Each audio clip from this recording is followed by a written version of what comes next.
Ladies and gentlemen, welcome back to another episode of the C&C Cigars podcast. I got the boy here with me. Jacob, how you doing today? I'm a bit tired, but I'm doing good. How are you doing, my little boy here? I'm doing good. Today's a good day. Um, I want to ask you about how church went today because I got some kind of sad news, but I have a very nice smelling candle next to me, just so we're mm, all aware. Um, I should probably I light don't know. mine. Yeah, it. I mean, it went well. It's an interesting series we're going through right now, and it's a lot about just going through things that aren't actually said in the Bible. So stuff like follow your own heart and you can do whatever you want to do. And then they're like quoting Disney scriptures from it. So just kind of going through that, making sure we don't fall into the lies of the world, and instead that we find the comparable but probably not the same thing in scripture and see how it relates to God's word. Well, How about you? uh, What was the news you got? well, the news I got today was that our priest of the diocese is unfortunately leaving our church. So we're gonna get somebody new in about 6 weeks. And he won't be marrying me. I'm getting married October 10th of next year, and he won't be the guy to do it. And I'm kind of upset about it. We had a nice little standing ovation for him after he made the announcement. It was kind of emotional, but hopefully it'll be good for him. So that's my news for the day. I think I have any news. No news. No news. No news, man. Same old, same old. Yep. But today's episode, talking about why we can trust the Bible.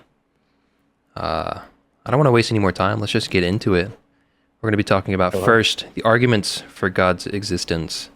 I'll let you take it away. Okay.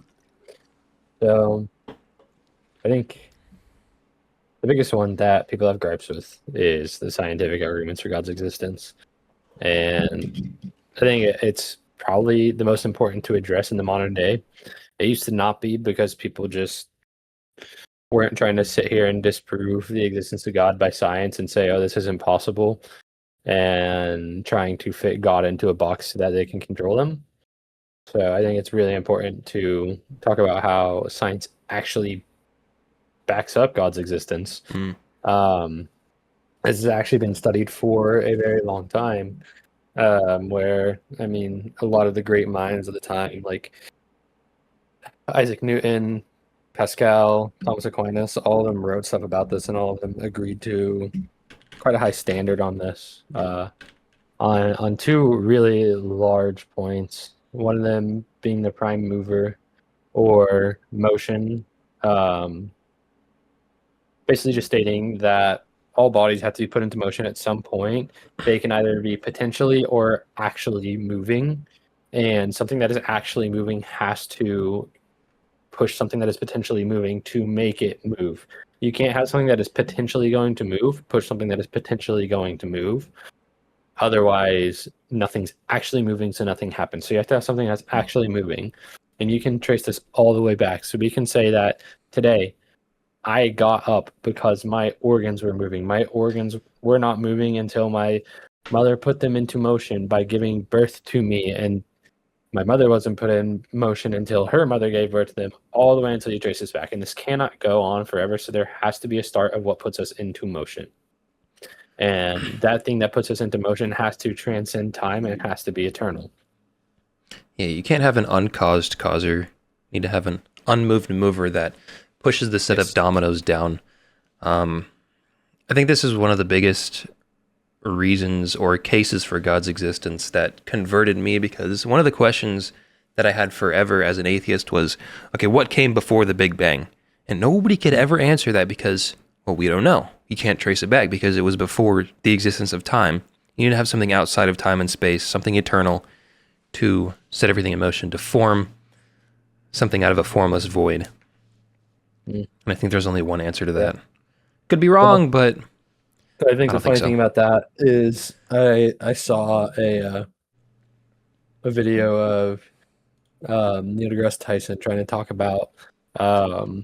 trying to talk about theology, and this guy is like one of the smartest physicists I know, but he doesn't apply that same level of intellectual intelligence to the debates of theology because um, they were talking about the Big Bang, and they asked that same question: what happened before the Big Bang? And he says, I don't know. That's something that we'll have to keep researching, and we'll find it. And then that question is then going to go on forever. And he surely he's just avoiding this. It has to be that he knows that something has to be eternal and transcend the Big Bang. Something has to transcend time, and he knows that. He just will never admit it. And it's yeah, It's it's an just a atheist argument dishonest. that just yeah, 100%. I And mean, not to say he's a bad person. He just I wish we could open up and apply that same level of intellectual integrity to theology, and I think he would understand it. I think he's just really closed off to the idea. a lot of those people are. Um, Yeah. I will say the smartest people I know are all Christians. Yes. Just in my personal experience, I mean, the world's highest IQ record holder is very, very, very devoutly Christian. So, if that says Yes. anything, 273 IQ, by the way. Yeah. Is that the Asian guy? I forget his name. Um, There's an Asian guy and a and an American guy who both held the highest IQs for their regions, and they Young both were Christian. Young Hoon Kim, South Korean Yeah. intellectual. Yeah. Yeah. 276. My And bad. then there's a guy who like has like a 240 in America, and he it may not be 240. It's just in that range, and he was also a Christian. They like they just understand the degree of living to such a specification that they understand that there isn't a point in trying to argue your way out of having a god, and they understand that the world itself needs an identity. So they know that something has to prescribe that, and that would be a god. I think that's the answer both of them gave. Yeah, I mean, it's just common sense at this point. Hmm. That's all it comes to. You want to get Yeah, into efficient cause? yeah. I was going to say, I think we can go ahead and move to efficient cause. It's it's a pretty similar, not proof, but I guess evidence. But um, everything has to have an efficient cause, just like something has to put it into motion. Something has to have an efficient cause to be. And you can trace the same thing back using the same example of my mother was my efficient cause. Hmm. And you have to have A be an efficient A, have A be the causer and B be the cause. So A is the efficient cause of B. And if A is absent, then so is B. So if my mother wasn't here, I wouldn't be here. If her mother wasn't there, they wouldn't be there. And it traces all the way back, and it cannot go on infinitely. So if the thing that created the first humans was not there, the first efficient cause was not there, we would not be. So at the end of the day, you trace this all the way back to someone, one singular person, and that would be God. Yeah. Um, I want to get to what I think is a less convincing argument for God, but still a pretty powerful one, which is the fine tuning of the universe. I think we've all heard this before, but I just want to bring this into perspective because the scale that you have to come to terms with is just so vast. I think, yeah, I think this argument just makes it seem that you have to have more faith to be an atheist than to be a Christian. I think that's what this argument Oh, does. I would agree. I mean, the probability of life existing in general just is so almost impossible that there's a better chance of God than just random chance.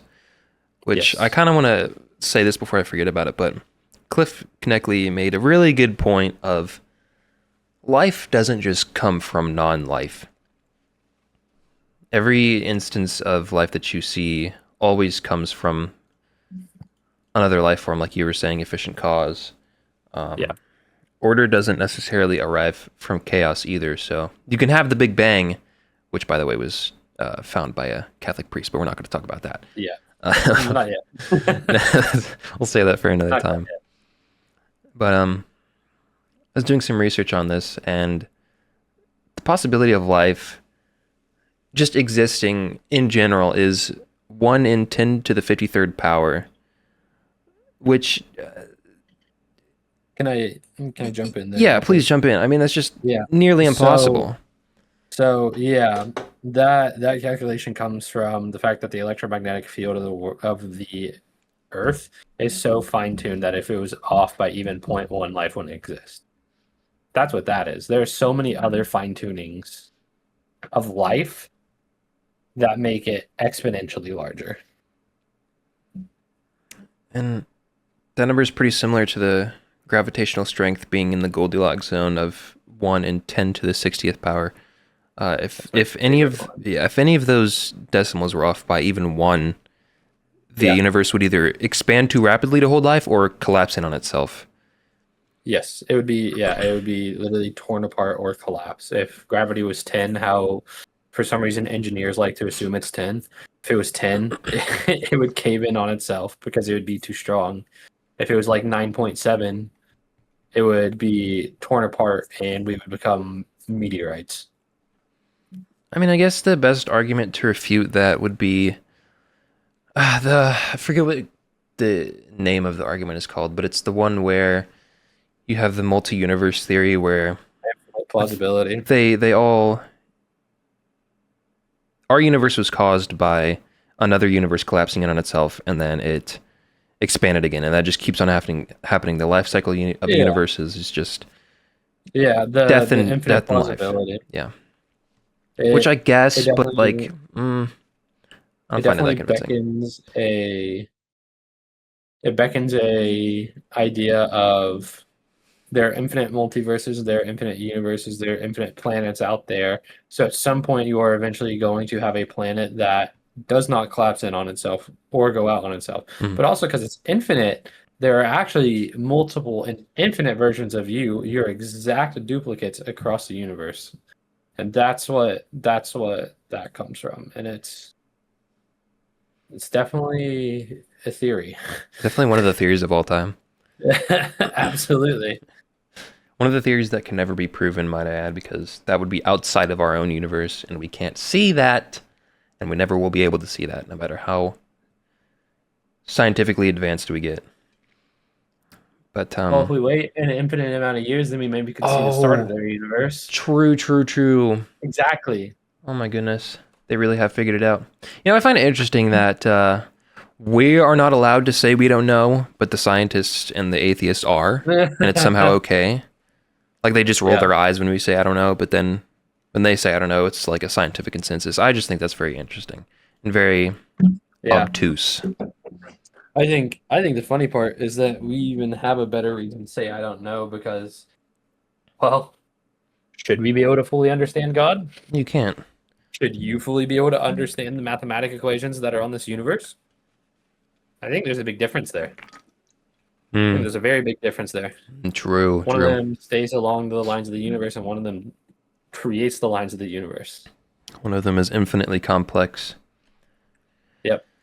I think it's very just disingenuous when people try and make it out that we have to fully understand God, the Mm, creator of the universe, and everything about him, and that he has to make sense to us. Like that just is so disingenuous. I hmm mean, and I know why they do it. It's because they want to control God. If you can understand him, you can control him. That's exactly what they did with Mormonism.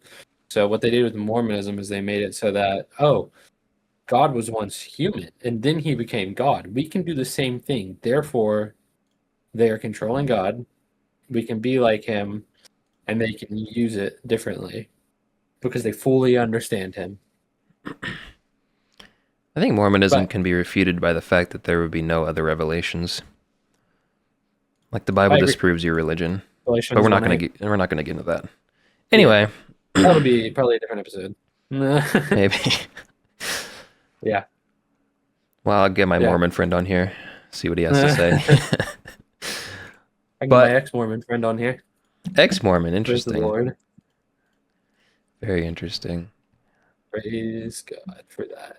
I guess we kind of already talked about the Earth has a beginning, but go ahead Yeah, and expand on that a little bit I guess. more. Yeah, I was gonna say I still would like to expand on that a little bit. I actually had a conversation with one of my kids that I teach at youth group the other day about this.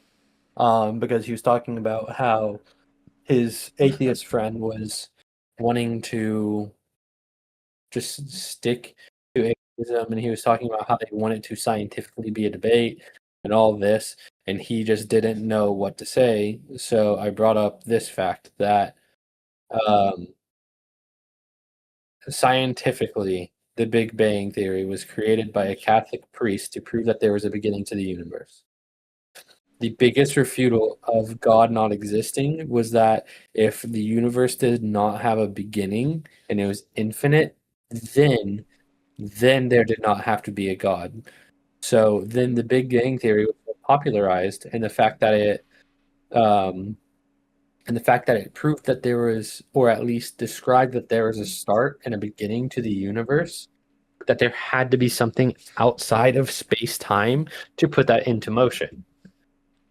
And it's just kind of a fact that atheists try to claim as their own and say, oh, yeah, the Big Bang created the universe. Okay. And what was the point of the Big Bang? What comes before the Big Bang? And he said that it really helped, but um, it just really proves that without something outside of space time, just like the other first two arguments, prime mover, efficient cause, it stays along those lines. Um, Something has to exist outside of the space time continuum to create our universe, and it cannot be any other way. Yep. I just feel like no amount of evidence will ever be enough to convince an atheist. It all comes down to personal subjective experience because they say that, oh, you can neither prove or disprove God. Now give me the proofs of God and then I'll believe. It's like, well, you're not going to believe anything I say anyway, so you kind of have to go off personal subjective experiences. Um, at least that's how it was for me. I didn't. Some arguments were convincing, but Well, I think the best way to put it is there's two different types of logic, right? There's subjective logic and there's binary logic. So binary logic is what they want you to use at all times. Binaries is ones and zeros, ands, ors, nors, zors. Everything that you put a one here and a zero here for true or false, and it comes out this way. They want you to prove it using that. And that's simply not how it works because we're using subjective logic here. We're using evidence and proved items to convince based on notions instead of simply ones and zeros because our mind and our creation is more complex than that. Mhm. And they want us to use binary logic, but that's simply not possible because it's subjective. In a way, I guess, to flip that is to ask them to prove some of their morals. Prove why I don't want to like call out any groups, but I guess the best one I can think of off the top of my head is prove why you're allowed to be gay. W transition, by the way. Yeah, I don't like you can ask them to prove some of their morals that you're talking about because most of these things come with a moral conscience that they're talking about. So if you ask them to prove their morals, it's the same thing. so the best argument that I guess they could come up with in terms of where do morals come from is well, it came from society. It comes from my parents and my parents' parents. Okay, Yeah. well, where did they get their morals from? Well, they got the morals from their parents and their parents before them. Okay, well, how far back do we have to go till Oh my we gosh. admit that morals come Oh, from are space you saying dust? there's an efficient cause? What? What? Imagine it. The argument ultimately comes back to we got our morals from fish that walked on land. That's what the Yeah. argument is. Ugh, evolution is my favorite argument to go against. I'm not saying So evolution isn't real. I'm it's saying a that thing. It's just not to the scale they suggest. Suggesting that we were microorganisms that came onto this earth because of something that exploded and we were all in a random place, that we were literally like specks of mold pretty much. Crazy. Absolutely crazy. hey man, just give it a billion trillion years, and then Yeah. we will develop a My consciousness and yeah. morals and stuff like that. So, My I mean, favorite my favorite question I've ever asked someone who said they had a PhD in biology. I don't think they did, but I I asked them because they were talking about how we were a product of billions or trillions of years of evolution. I said, "What did we start as?" And they could not answer it. Because when you say fish, why are we not still a fish then? Why are there still fish? There are not fish that can walk on land. Like, well, what? because they Also, they and then evolved when into you say dinosaurs, Jacob. exactly, true, my fault. But then when you say, oh, we started off as microorganisms, okay, how do we go from having asexual reproduction to sexual reproduction? Now, the bigger It seems question like a is, how did we even obtain life on Earth? yeah. Some people would say, oh, it was an asteroid, or it was a lightning strike that created proteins in the water, and then that evolved. It's like, I don't do you believe really any believe that?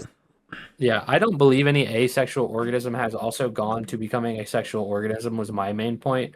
I don't believe that's ever happened because it feels like a step back in evolutionary biology. So if we were brought into this world with a sexual reproduction, then the probability of the female and the male organism being so close to each other to be able to reproduce at the start of life is slim to none, and we would have just died. I mean, everything we're saying can be very easily disproven in terms of evolution, right? But Yeah. I I feel like there's a difference between evolution and adaptation. Yeah. So 100%. we can observe adaptation daily. Yes. Like for example, if there are bunnies on an island and there's a volcano explosion, the bunnies that are darker in color and blend in with the ash are going to be able to survive, and the ones that are light in color die off. Like that's an example of adaptation, not necessarily evolution, because they're not evolving. They are Hmm. selectively left alive. I don't know, like can't find any better words, but you know what I mean. Again, I'm not saying evolution is doesn't exist because it. I mean, it does. Like, let's be honest here. Yeah. But I think everything does ultimately have a cause. Yep. St. Thomas Aquinas said it best through the contingency theory. Um, it says that things that exist could have been otherwise, but their existence is not necessary. Everything that exists has an explanation for its existence. This explanation is either found in the necessity of its own nature or in another cause. But that is one of the arguments that could be refuted by evolution. So it's not as strong as something like the prime mover argument, but it is definitely one of the arguments of all time. I think Thomas Aquinas had a lot better arguments than that. Like let's say the teleological argument, right? Which says that it's just an argument from design. It kind of ties back to the fine tuning argument in a way, where the argument begins by observing the universe's regularity, balance, and complex patterns, such as the finely tuned conditions for life, or the intricate structure of biological organisms. Those are also a couple more arguments that I find very convincing in terms of proving that there was an intelligent designer. You could also tie this back to the watchmaker argument.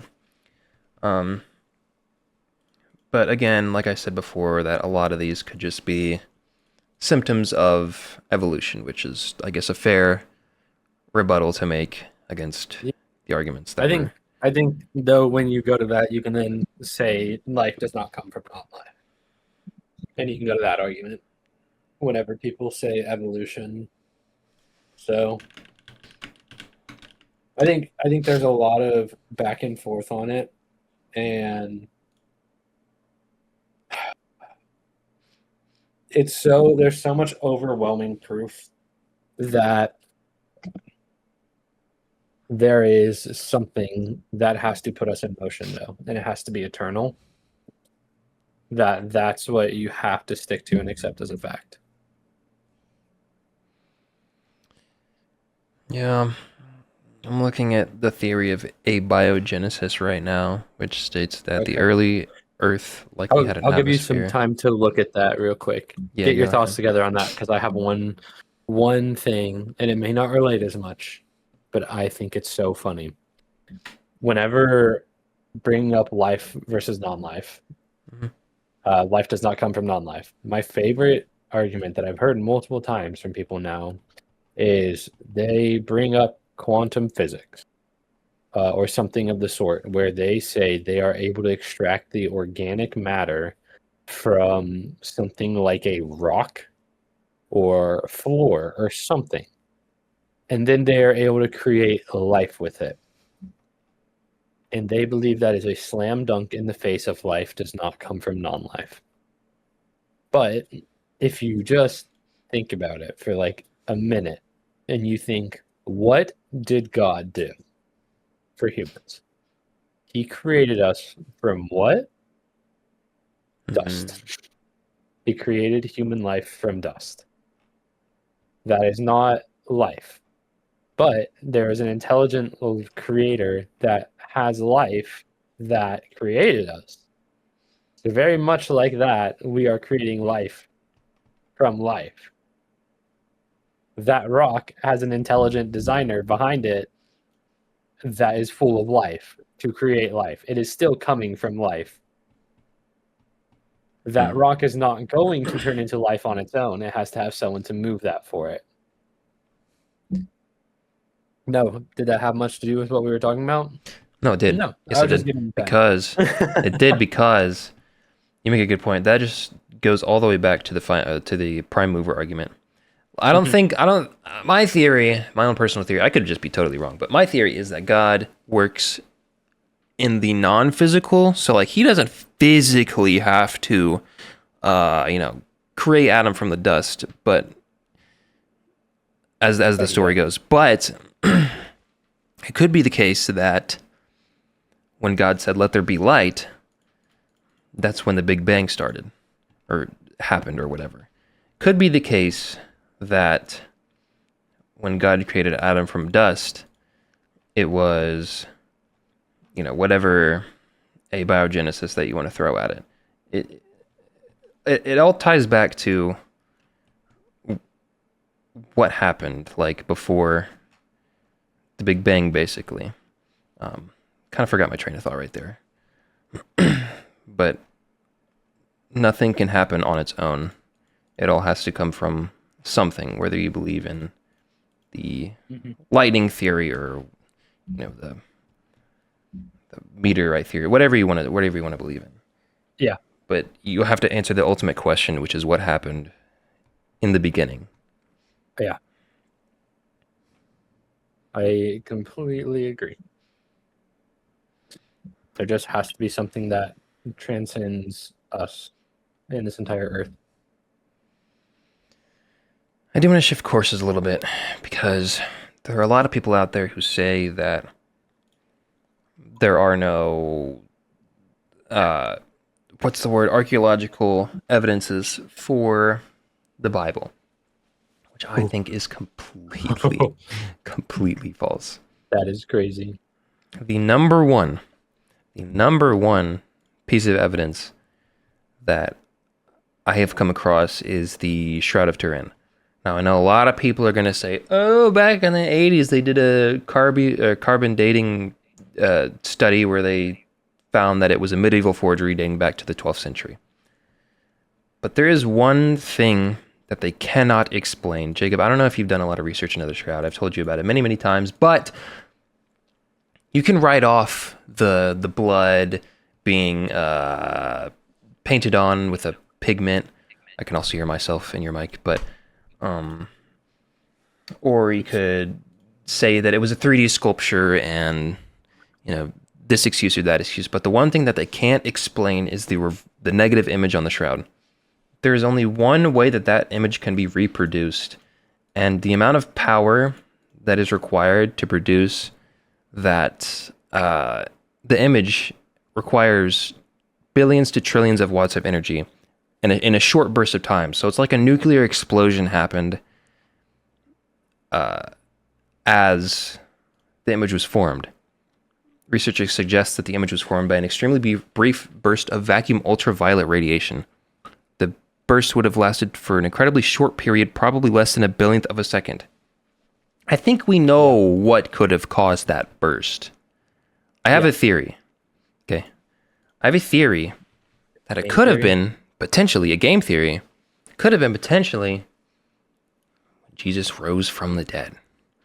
It kind of just sounds like that would have happened. No way. That would be crazy. Yeah. Science. I could not imagine that happening. Science cannot reproduce that image with modern technology. There is only one thing that can do that. Yeah. And again, so that it is possible to do that, right? But we need something like Hiroshima and a canvas that is not a thin piece of linen. Linen that was made in dating back to 30 to 50 AD, by the way, in the recent study. And I'm just wanting to put this into context. Like, for some people that might not know what the Shroud of Turin is, like, it is a thin piece of linen that through the burial cloth of Christ. And that negative image created by a super quick burst of millions, billions, and trillions of joules of energy at 1 second. In that fraction of a second is what created. And we could recreate that, just not on a piece of linen, because it would burn up. It would burn up so fast because we couldn't recreate it. We could recreate it over a longer period of time, which would make it burn up. The reason it didn't burn up was because it was such a small fraction of time. So we could redo it. We could recreate that. It would just not be able to be done on a piece of linen because it'd burn up, because we can't do it in such a short period of time. Because it's just ridiculous to think you can do that in such a short period of time. You can't just release like 1 trillion joules of energy in 1 billionth of a second. I don't even think light travels that fast, does it? I don't know, but the source I'm seeing right now is the closest attempt required a UV laser burst of 34,000 billion watts. Wait, what? Which is more power than every nuclear plant on Earth combined. And even then, they could only reproduce a small portion of the image's characteristics. I guess I am wrong. We can't even do it on a larger platform. Up to 34 trillion watts would be. It says 34 trillion watts would be required to reproduce that image on the Shroud of Turin. Less than 40 nanoseconds of time. That's insane. That's just crazy. And the man on the Shroud, I know I might throw up a picture on screen, but I might not. The man on the Shroud, you can look it up. I don't know if people know what a nanosecond is. That is 40 seconds preceded by a. That is 0.40 seconds, and that. Oh God! Wow. Talking is hard. Crap.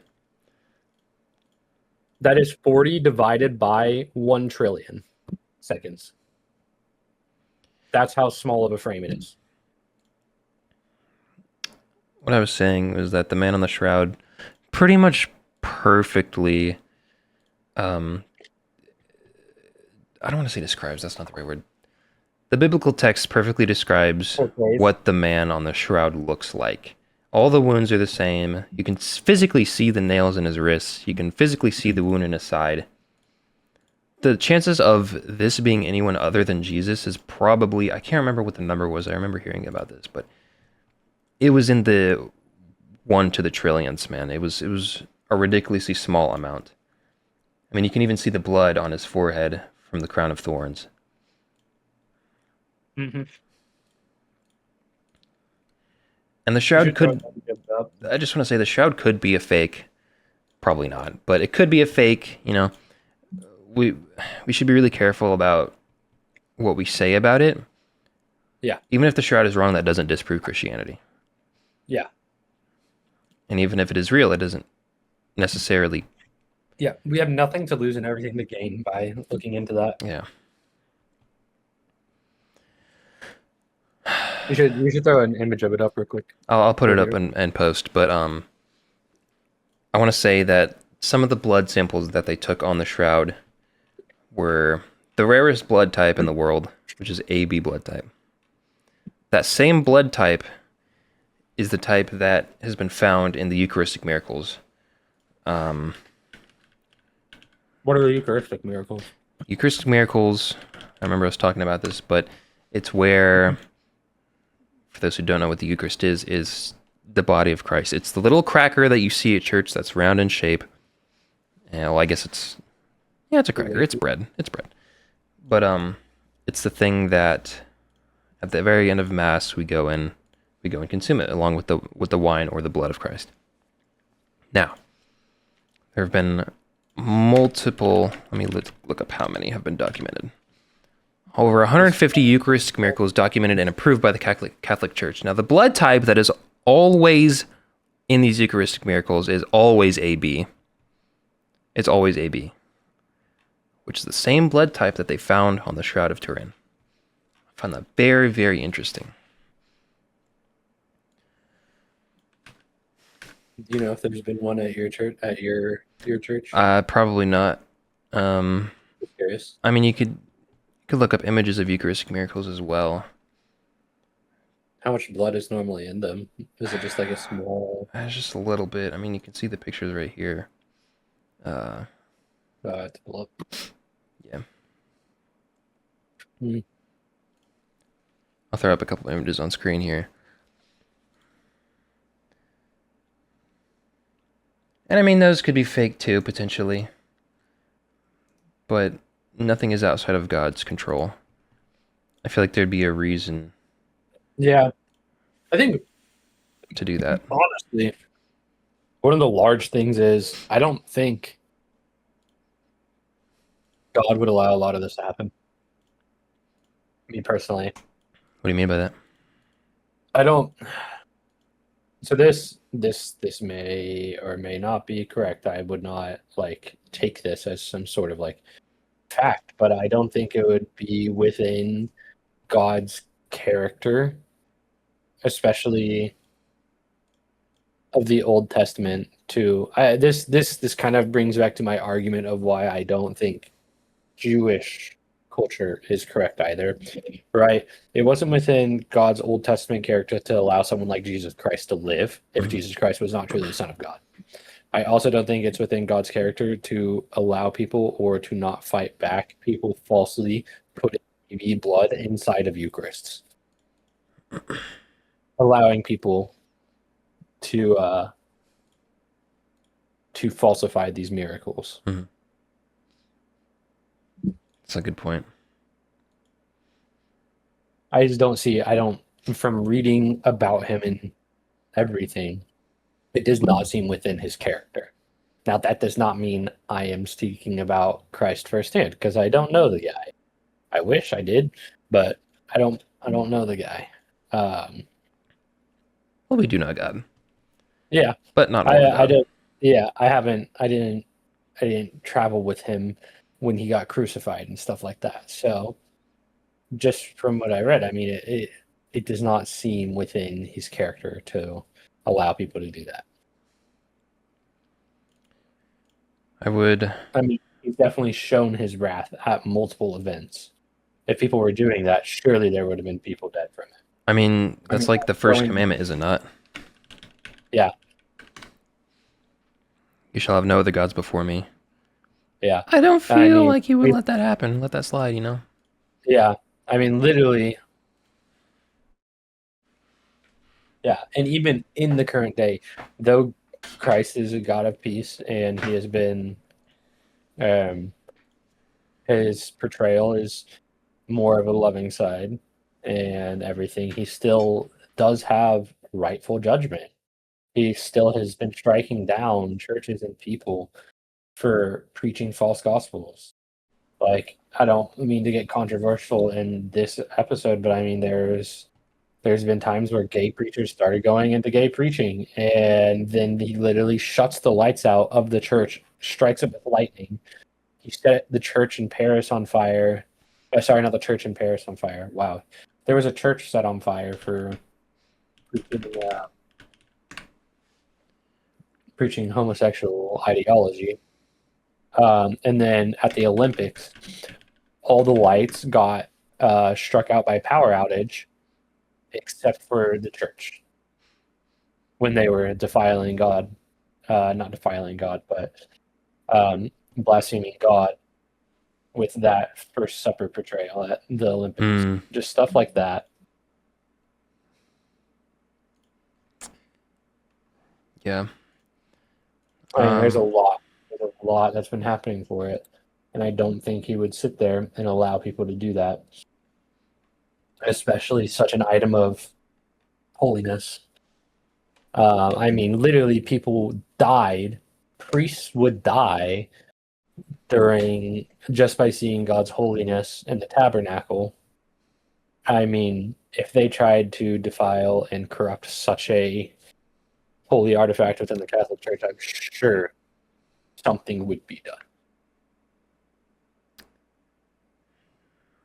I mean, you just have to look back to the Ark of the Covenant. I mean, if you even looked at what was inside, it was Yeah, GG's. It was lights out. yeah. Yeah, I don't, it's hard. He's complicated. It's very Most of complicated. all, Yeah. people almost died from seeing God's back. No one can see the face of the Father. But let's just move on. Um, Mm-hmm. I do want to bring this up because I just think it's interesting. We see, oh, what's it called? The Marian. Oh man, not Marian apparitions. That's what it's called. Supernatural visions of the Virgin Mary, often accompanied by messages. There are many, many, many, many examples of this, but I just want to bring up three that I found interesting. The first one is the event known as the Our Lady of Zayton, which was, I believe this was in, this was in Cairo, Egypt, where I believe the number was about 250,000 people, witnessed the Virgin Mary upon the roof of I forget, Church of Virgin Mary. Church of Virgin Mary. She appeared over several days. I don't think there was any message attributed to this, but there was a lot of people that saw this firsthand.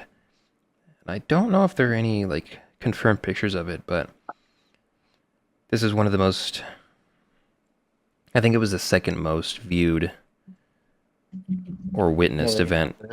Yeah, a witnessed Marian apparition. The second one is Our Lady of Fatima.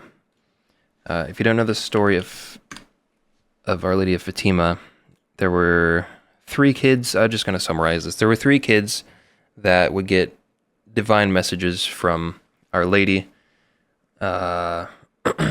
And ultimately what happened is a bunch of people went to, I think it was a mountaintop or something, and they basically witnessed the sun dancing. It's very strange.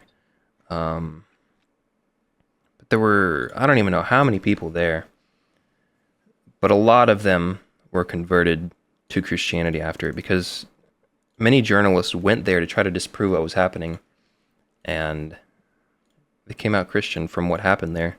It's a pretty interesting story. I would suggest looking into it more if you want to learn more about it. I just kind of summarized it pretty quickly there. And then there's the Lady of Guadalupe, which is just, I don't know if you've seen the picture of the piece of clothing that had the picture of Our Lady on it. You know what I'm talking about?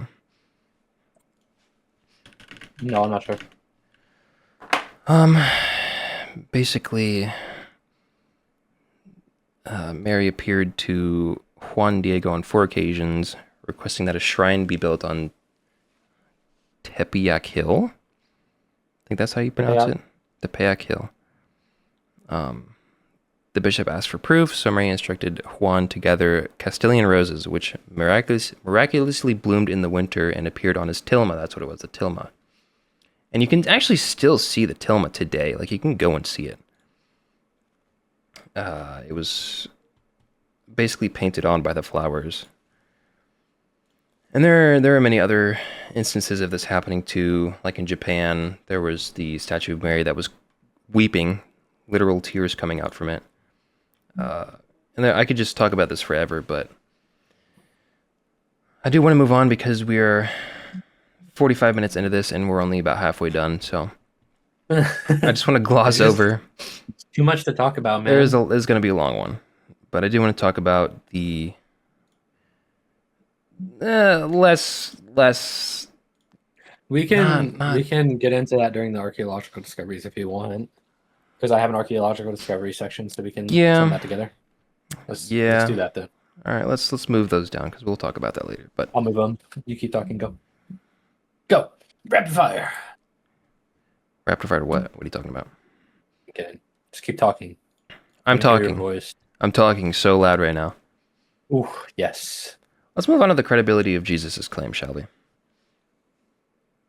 Let's talk about... Oh my gosh, everything's moving around.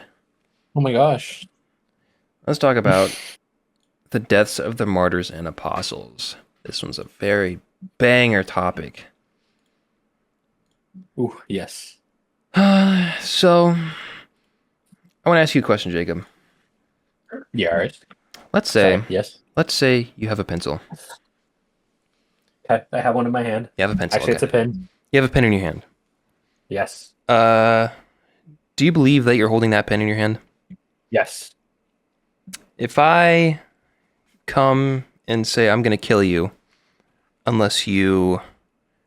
I'd believe you. Denounce that pen that you're holding in your hand, would you sacrifice your life for that? Or would you put the pen down? I'd put the pen down. Okay. That's a pen.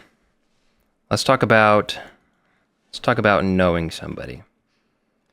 I'm trying to think of an example here.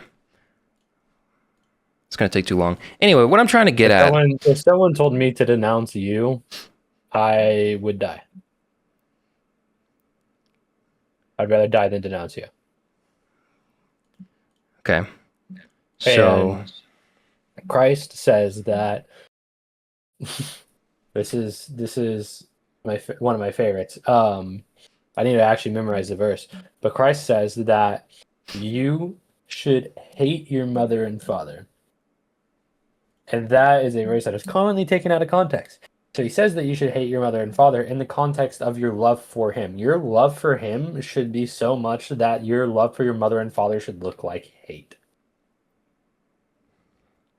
The apostles followed Christ much better than I do. I love Christ much more than I love you. And if I would die for you, the truth that you are a great person, you are a great follower of Christ, you're a God-fearing man. If I would die for that, I would much sooner die for Christ. And the apostles were much greater than I was at that.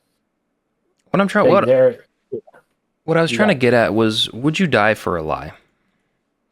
No. No. You wouldn't die for a lie. Would you get skinned alive for a lie? Boiled alive for a lie? Crucified upside down for a lie? What about on an X? On an X. Maybe on an X. Maybe. It's a pretty banger way to go out. The point is, people don't die for things that they know are not true.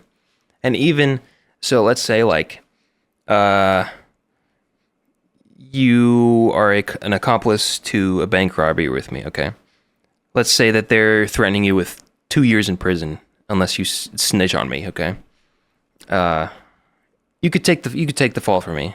I would expect you to take the fall for me because, duh, obviously, you're going to prison, buddy. If they threatened you with the death penalty, are you snitching on me? Are they going to give you the death penalty?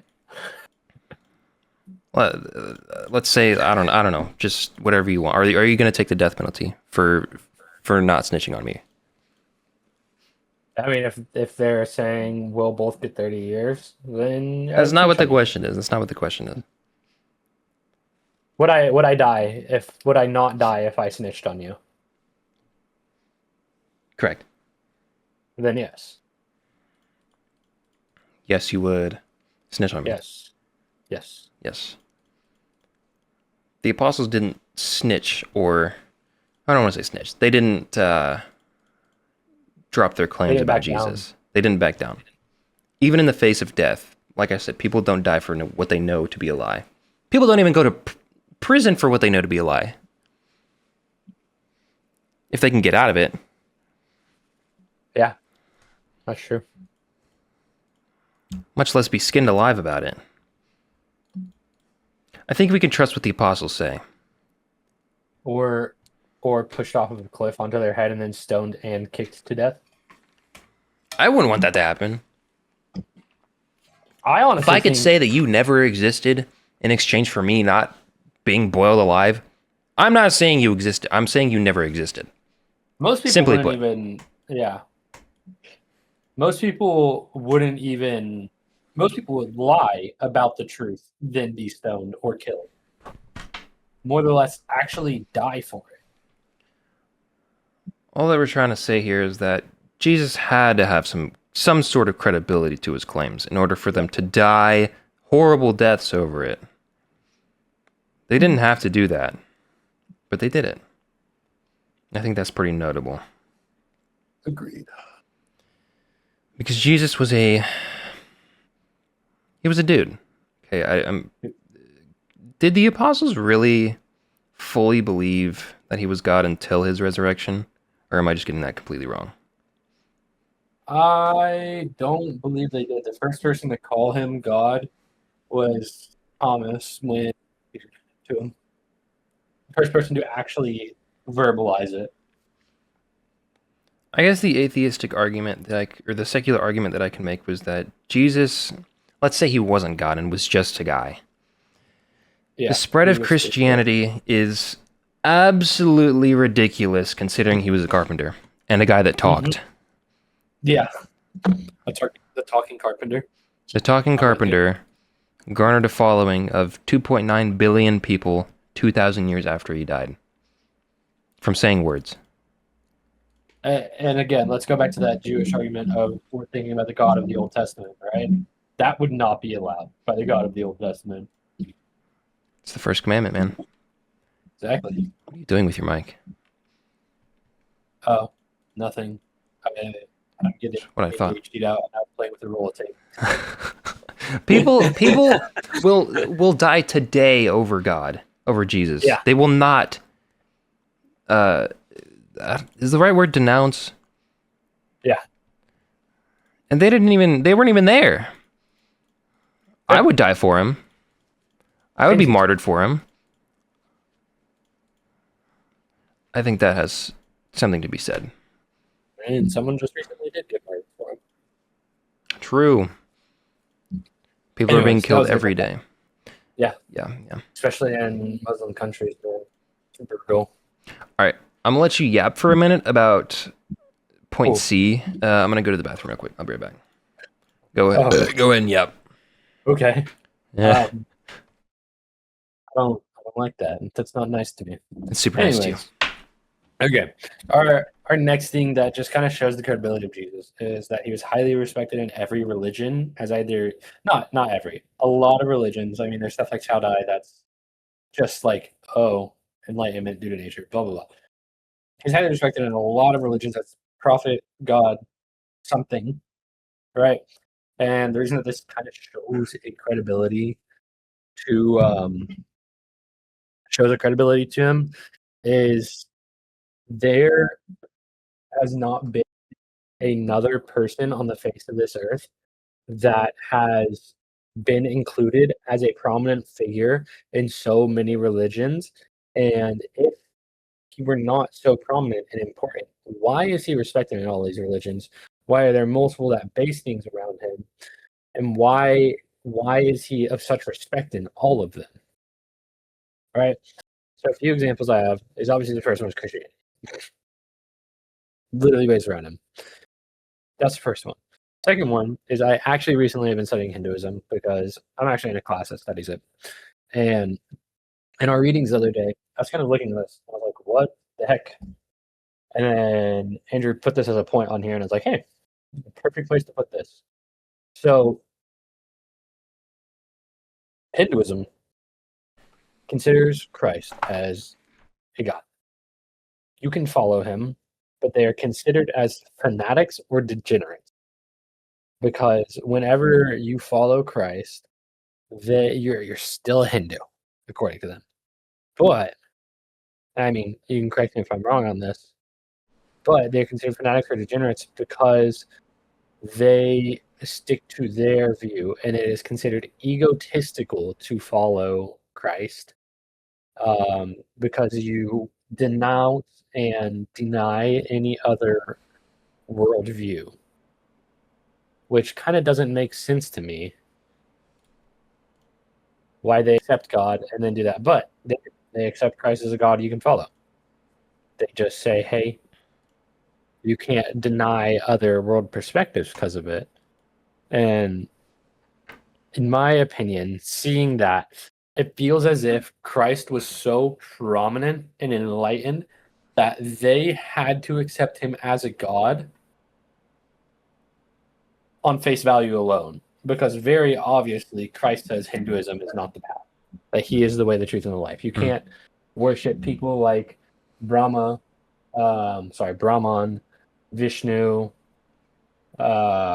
Shiva, Rama. You can't worship any of those gods. Like, he is the way, the truth, and the life. But any religion that accepts that would know, like, Christ says, "I'm the way, the truth, and the life."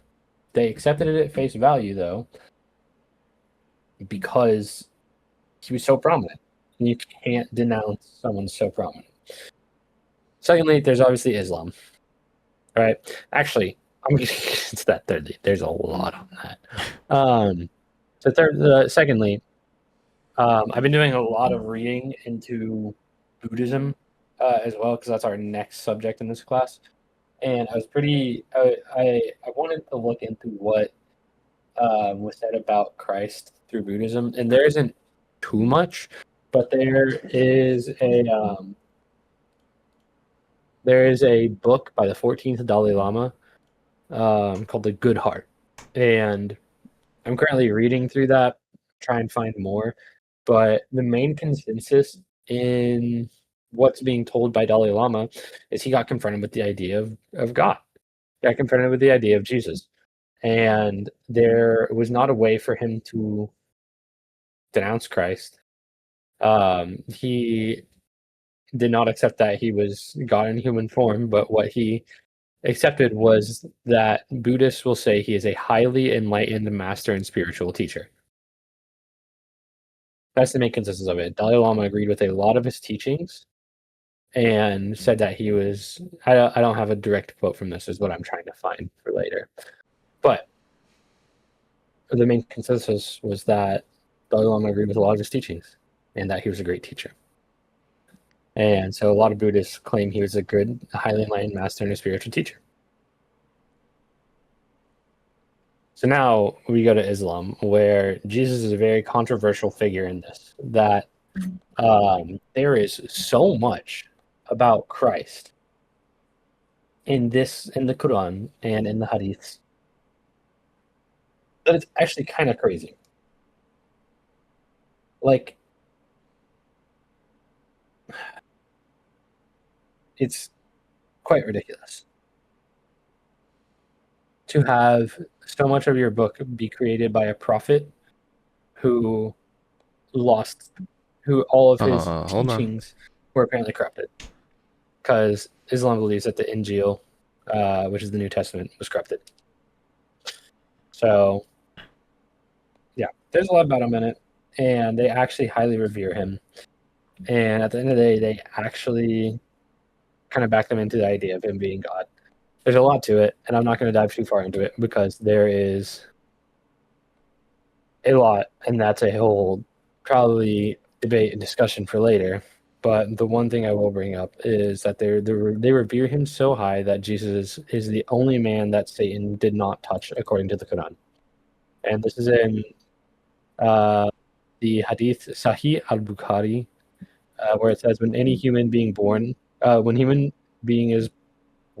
human being is born, Satan touches him at both sides of the body with his 2 fingers, except Jesus, the son of Mary, whom Satan tried to touch but failed. If that's not high reverence, I don't know what it is. So in all 3 of these religions, he's kind of just revered as this amazing prophet or a god, but he is recognized because if you don't recognize such a man, I mean, yeah, everyone wants him to be from their religion because he was a perfect man. And it just backs to his credibility. Anyways, I see you moving. Are you back, Andrew? Yeah, I've been here. Welcome back. Welcome back. Hey man, how's it going? It's going pretty good. How about you? Yeah. Yeah. How? I think. Sorry. I think that no matter what you think about Jesus, he is somebody to be looked up to, and somebody that is extremely prominent in the world's history, and someone that can, without a shadow of a doubt, be proven as to have existed, even though some people would like to think otherwise. But what? Yeah. It's a pretty important person, man. Whether he was a prophet, whether he's a god, whether he was a carpenter, the whole world kind of revolves around Jesus in a way. Yeah, we'll talk about that later. But let's move on to what is it? Messianic prophecies. Yeah, probability of fulfilling messianic prophecies. We're just continuing on this point of the credibility just claims. I guess I'm continuing on the point. Wow, I really put a lot into this. Okay. Almost the next done. one is the probability of fulfillment of messianic prophecies. This one I'll go over real quick. It just goes to show that there is, by almost no means necessary, a chance that someone like Christ would come and do these specific things, right? So Jesus, it's much debated that there's been a lot more found than this, but a safe number for the calculations is Jesus fulfilled 450 plus messianic prophecies. Some people say up to 546, some people say 480, whatever. It was a lot, okay? That's what we're going to stand for with this. There's a man named Professor Peter W. Stoner who calculated the probability of fulfilling a messianic prophecy. You're kind of cutting out a little bit. Okay. Is this better? Yes. His probability of fulfilling 8 messianic prophecies in the first century was 1 out of 100 quadrillion. And if anyone doesn't know what that is 1 over 10 with 14 zeros following behind it. Okay. Yep. So that was 8. So if we do the calculation, just putting that to the 60th power, we divide 450 by 8. We put that to the 56th power, and that comes to, in scientific notion, 1 over 1e 952. So that means there is a 0.00 so on 1% chance where that 1 is preceded by 949 zeros that he would fulfill 450 messianic prophecies. That's the chance. Now, a metric to put that against is the probability of winning the Powerball is 1 out of 300 million, 292. 300 million is easier to say. or 0.0000034% chance. That Yep. was 6 zeros. Imagine 946 more. Okay.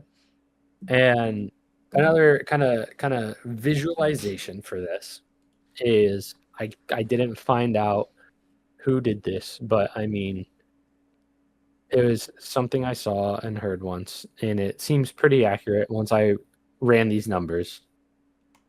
The probability that Christ existed and fulfilled this many prophecies was similar to putting quarters a foot high over the entire state of Texas. Then you drop one silver dollar quarter in there. You drop one silver dollar, and all of those quarters, you mix them up. The probability of Christ fulfilling that many messianic prophecies was the same as someone coming in and out of all of those quarters, just at random, dropping into Texas, picks up the silver dollar. That's the probability. Insane.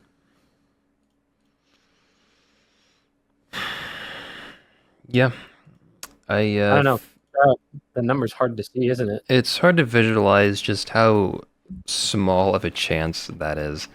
And it really makes you think all of the evidences for God come down to probability at the end of the day. Yeah. And he always wins the probability. He always wins the lottery. But there's also a debate going on that has been going on forever. Did Jesus ever appear, or did he ever appear in the Old Testament? Was his prophecy ever foretold? And I have a couple of Bible verses, out of context, of course, that could potentially point to the prophecy of Jesus. Deuteronomy 18:15. The Lord your God will raise up for you a prophet like me from among you, from your fellow Israelites. You must listen to him. A prophet like God. Very interesting. Proverbs 30, verse 4. Who has gone up to heaven and come down? Whose hands have gathered up the wind? Who has wrapped up the waters in a cloak? Who has established all the ends of the earth? What is his name, and what is the name of his son? Surely you know. Micah 5, verse 2. But you, Bethlehem, Ephrathah, jeez, though you are small among the clans of Judah, out of you will come for me one who will be ruler over Israel, whose origins are from ancient times. Isaiah 53, the whole thing. I'm just going to read it out. I'm dyslexic. Who has believed our message, and to whom has the arm of the Lord been revealed? He grew up before him like a tender shoot, and like a root out of dry ground. He had no beauty or majesty to attract us to him, nothing in his appearance that we should desire him. He was despised and rejected by mankind, a man of suffering and familiar with pain, like one from whom people hide their faces. He was despised, and we held him in low esteem. Wonder who that describes. Surely he took up our pain and bore our suffering, yet we considered him punished by God, stricken by him, and afflicted. But he was pierced for our transgressions. Pierced for our transgressions. He was crushed for our iniquities. The punishment that brought us peace was upon him, and his wounds were healed. We are healed. Jeez, man. We all like sheep have gone astray. Each of us has turned to our own way, and the Lord has laid on him the iniquity of us all. It goes on and on and on about this person who was suffering. Yes, I am dyslexic. A lot of words, man. A lot of words. Words are hard. Words are hard. Yeah. I like those. Another one that I like. Want to break from the ads? Want to break? They can't hear it. Yeah, his YouTube video that we're listening to music on played an ad. Another one that I really like is Psalm 22. My God. Yeah. My God, my God. My God, why have you forsaken me? Eloi, Eloi, lama sabachthani. Yeah, where literally he just, on the cross, quotes his divine mission. Mm-hmm. And then ends with it Like is even finished. yeah, like you can't make this up. You can't You make this up, literally man. can't make this up. You can't script this. Word Except for he word, bar for did. bar. Bar for bar. Yeah. Okay. Yeah. No, 100%. Yeah. I mean, how can you look at this and say he fulfilled that many of them? And all these prophecies described him. And all of them talked about the sun. Not all of them talked about the sun. When they talked about the sun, when they all described a man that is literally Jesus. You cannot tell me By the that, order of Melchizedek, man. yeah, you cannot tell me that they're not talking about the same guy. It's literally like one of those Twitter posts where it's like, ugh, I need a guy like this. And the guy comments, and then they're like, no, literally the same guy. Like, Okay. what? Anyways, Let's pivot to the historical evidences yes. of the crucifixion Yeah. outside of the Bible. Okay. Yes. Yes. My favorite, my boy Tacitus. He was the guy that wrote the Annals. I don't want to be careful how I say that. He was the guy that wrote the Annals. He was a Roman historian. And if you know anything about the Romans, why would he have any reason whatsoever to talk about Christus being crucified under Pontius Pilate? Mm-hmm. Why would he have any reason to confirm Christians? Spelled with an E, not an I. This little sect of people who threatened the Roman mythology. Why would he have any reason to do that? Second person, Josephus kind of did the same thing. What? I said I have an answer to that. Oh, what's your answer? It's actually because he looked down upon them. He Mm, literally, in his writings, he considered them as speculatists or something like that. I forget exactly what the word was, but it was more of a stance of that it was more of a stance of pity in a sort, and like that he was higher than them, and he was just regarding them in a negative tone, saying that they were following Christ. That's why he wrote about them. Not to confirm Christ, but he inadvertently confirms Christ in doing so. He confirms the crucifixion. He confirms that Christians were following him. He confirms that he existed out of pity, and it turns on him. So funny. there were a lot of more other historians that inadvertently confirmed the crucifixion. But like I said, it's just like, he didn't have to do that. Just like how the Pharaoh didn't have to write about the defeat at the Red Sea. They were pretty notorious for not recording their defeats. We'll get about that in another episode, but I'll talk about the historicity of Exodus. But I don't want to talk about this number 7. I want to get rid of it. I don't have time for it. Okay. But the number one thing that definitely converted me to Christianity was the existence of demons. Like, we see these demons manifest in people. If you spend about 5 minutes on Twitter, you'll know what I'm talking about. We see the existence of demons in the world. Therefore, by extension, God must exist. There has to be Proof by Twitter. I mean, you see them in the real world you're too. not wrong, but it's funny. Proof by Twitter. By extension, God must exist. If we know demons are real, which most people do, the truth is evident. And the truth is also backed up by the Bible.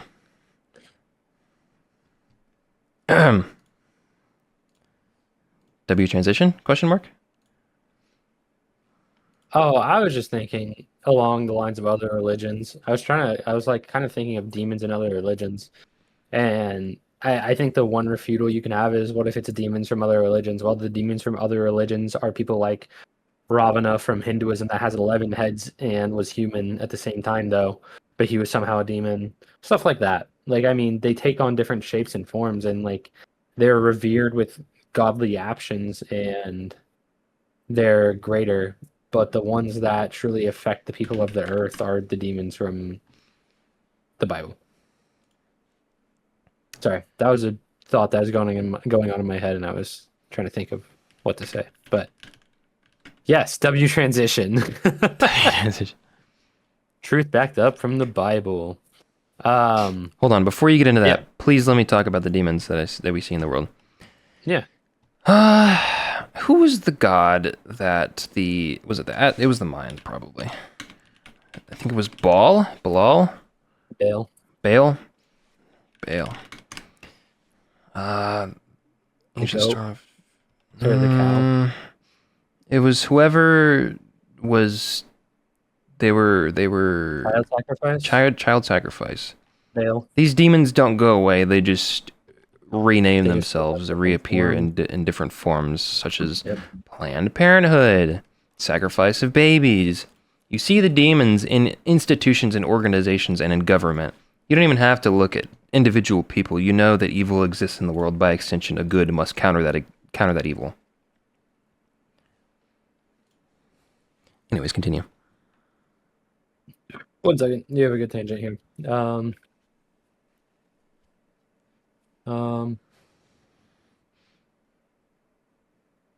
Okay.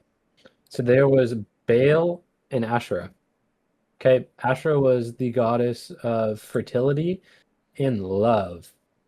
So what people would do in the Bible, and this was exactly why Elijah went up there and they killed the Baal worshippers. Why did I close out that tab? I literally needed that. Okay. They would worship Baal and Asherah. So what they would do is they would worship Asherah. They would have massive orgies, have sex, get pregnant because they didn't have protection. And they were having sex outside of the confines of what it should be. Okay.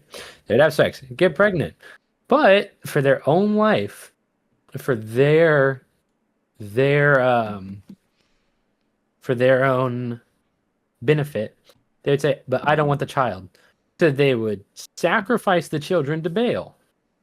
And then they would go have sex and sacrifice the child to Baal. And then go have sex and then sacrifice the child to Baal.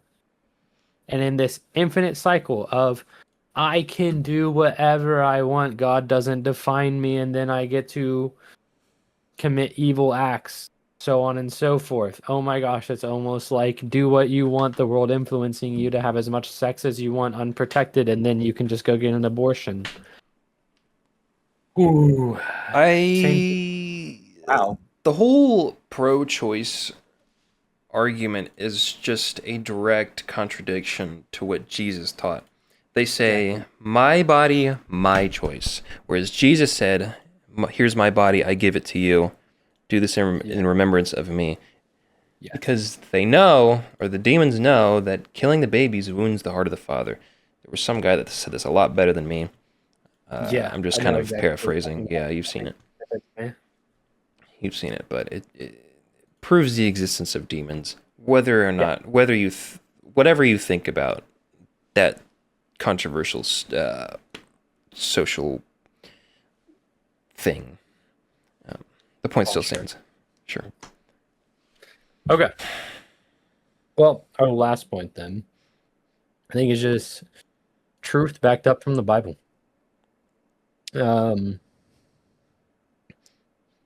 There have been a lot of archaeological discoveries and discoveries made that concern the words written within the Bible.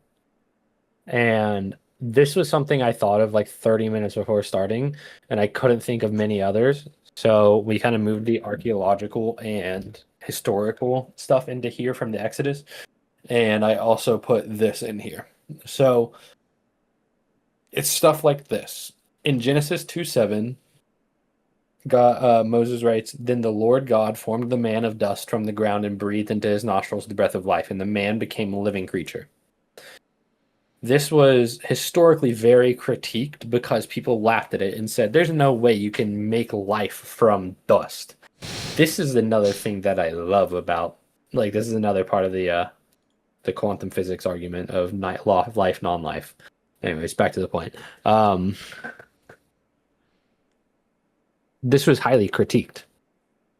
And like 20 years ago, it was found, wow, by golly, by gosh, all of the composition of man was made up of everything you could find in dust. Interesting. The Bible has these crazy thoughts and ideas. Not even thoughts and ideas, these crazy actions that we look at and we say, that's impossible. There's no way. And then we look at it and then we say, holy crap. We were wrong for 500 years.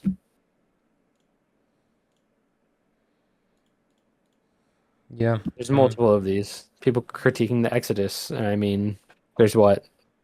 You want to talk about the chariots? Yeah, I'll talk about the chariots. So these could all be refuted. If we're being honest here, this is the last point for a reason. There are a bunch of articles about there being chariot wheels in the Red Sea being proof of the defeat of the Egyptian army. But a lot of people are saying, oh, okay, it's just coral. It's chariot wheel shaped coral. That's basically what the consensus is. It's chariot wheel shaped coral. Okay. I think they found gold inside of it, gold plated. Maybe. I couldn't find any sources about it. I've been researching this for a long time. Oh, gotcha. But there's another thing there. I know you brought this up a long time ago, but it's about the glass on the shore of the Red Sea. Why would there be glass on the shore of the Red Sea, Jacob? Well, I have a theory. Yeah? Is it in a book? It might be in a book somewhere at some time. For those of you that don't know, they were guided by a pillar of fire. And it wasn't some like puny little pillar. It was massive. It was like 50 feet tall, like wide. And it was on the beach at one point. And if you didn't know, whenever you heat up sand to a critical point, it turns into glass. Whoa. There is an entire section of that beach that is glass. But okay. We'll give it to you. It could have just been lightning strikes. Just like how life was made, it could have been lightning strikes, because lightning apparently is the answer for everything. Okay, fine. Well, there's another few things before we get to the last one as well. Mm-hmm. The sulfur bombs where they struck Mount Sinai to let water down. There is a place where it is charred around it, and a cavity was opened. And there's a cavity where water was held at one point in there where the water came from. Wow. There are also, I forget exactly what it was, but there's sulfur bombs on the side of somewhere. Oh, yeah, that's right. There's sulfur bombs where there was super high heat where Sodom and Gomorrah was supposed to have been. And there's also a pillar of salt that was found to have had cloth and human organic matter inside of it made of salt, just like Lot's wife getting turned into salt. But this can all be lightning, right? Anyways, back to you. Yeah, lightning is the answer for everything. Anyways, the very last thing of archaeological discovery is Noah's Ark. We apparently have found Noah's Ark in the Duripinar site. Hold on, I need to find the tab. I got about 20 open right now. You should just like close out the Duripinar site in eastern Turkey. A boat-shaped geological formation near Mount Ararat. We were right.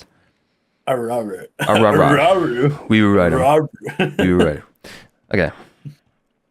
This mound or formation, just to give you a few pieces of context, is exactly where they said it would be left in the Bible. It's pretty much exactly the size in cubits of Noah's Ark, And in the soil deposits, they found potassium deposits in the soil. They found banana? Why would there be potassium deposits in the soil? I don't even know that, actually. Unless there was wood there. That is decaying Dun wood. dun dun! Wood. Yeah. Wood ash. Potassium carbonate. It's not confirmed to be Noah's Ark, but it's a lot of coincidences here. Lightning. It's the lightning strike, man. Lightning creates potassium now. Yeah. I think that's everything. I believe that is everything. There's a lot of historical discoveries that are still being uncovered to this day. Archaeology is advancing at an alarming rate. They are finding so many things. I mean, in like 20 years, this stuff is going to hopefully be either confirmed and it'll be pretty cool, or, or we'll be getting pretty close. That's the idea, because there are a lot of discoveries and a lot of advancement of technology. I mean, we just recently found a way to open up these lockets that had been on, that we found that had scripture inside of it, and there was a reference to numbers that predates the Dead Sea Scrolls by 400 years. Wow. Do you know what that's from? Just so we have a source to fact check. Okay. No, I can. I mean, I can bring it up. It was something I read today when I was trying to find archaeological discoveries. So I'm sure I can find it in like 5 minutes. It's fine. It's fine. We won't worry about it this episode. But we would have talked about the Revelation prophecies that are unfolding as we speak, but we are out of time. It's been an hour and a half, so we'll save that for another. Decided that. Yeah. It's this is probably gonna be our longest episode about that. Yeah, we'll talk about Revelation prophecies in week 6. We're still in our pilot, not to be confused with Pontius Pilate. Yeah. So I'm so Pontius right now. I'm so Pontius. Anyway, yeah. I don't think I'm feeling Pilate right now. Are you feeling Pontius? Or are you feeling lightning strike? That's the real question. I think I'm actually feeling Josephus right now. I'm feeling pretty Tacitus as we speak. I'm feeling pretty lightning strike. I'm feeling pretty Siraz Zukruf right now, actually. Anyways, this has been another episode of the Christ and Cigars podcast. Make sure to like and subscribe if you liked this episode. And stay tuned. We have new episodes dropping every single Sunday. And yeah, pretty much GG's lightning strikes. See you in the next week. Peace out. God bless you all. God bless, my friends.